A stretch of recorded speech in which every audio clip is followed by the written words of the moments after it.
होइन लौ यत्रो टाढाबाट म आइसकेँ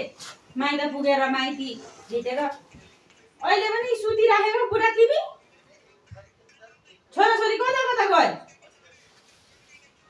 के गर्नु हो पहिला पहिला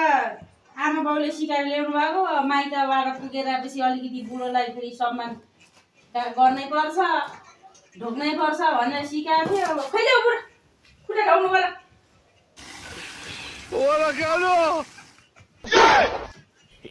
खै त आशीर्वाद पनि दिँदैन कस्तो खालको चाहिँ बुढो परेछ मेरो त